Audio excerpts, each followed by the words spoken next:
Hi, I'm Valerie Brown of Travel Adventures with Valerie Brown. And today we're going to talk about emotional support animals. But first, let me tell you, I do have a blog, www.TAWVB.com. Please like, subscribe that, and also don't forget to subscribe to this if you haven't already. Make comments. Well, there's changes in the laws for emotional support animals when you're flying, and they're not happy changes for you. You know, during COVID-19, a lot of people have gotten pets to help with the long hours staying at home alone, and I understand that the pets have become children to them and they can't travel without them. But unfortunately, the laws have been changed. They are not in effect yet, but they will be shortly. It was determined by the Department of Transportation last Wednesday that there were going to be changes made, and they're going to be put in effect very soon. They haven't given an exact date. The DOT is now is only accepting service animals, and it is defined as a dog that is individually trained to do work with or perform tasks for the benefit of a person with a disability. And that disability can include physical, sensory, psychiatric, intellectual, or other mental disability, but it has to be a trained service animal.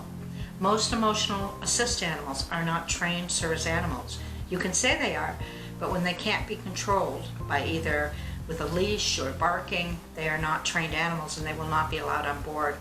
They are going to say that you can bring your emotional assist on board, but it will be treated as a pet, which means it has to go in the pet carrier bag underneath the seat in front of you. And I know that's not what you want, but it's a new rule, and it's because of the people that brought all those emotional assist animals on board and didn't comply to the rules. They didn't have well-trained animals. We had dogs that would bite, we had dogs that would escape, we had dogs that just were completely out of control. So the Department of Transportation, after 2 years, has made a decision on this.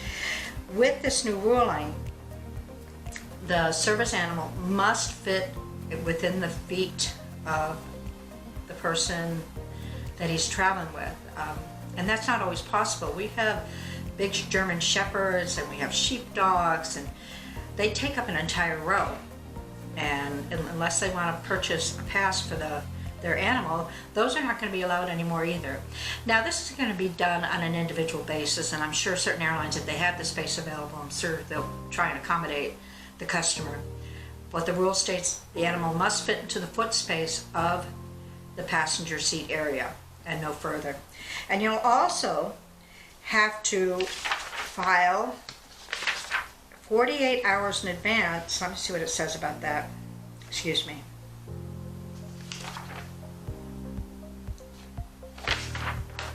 It's in here.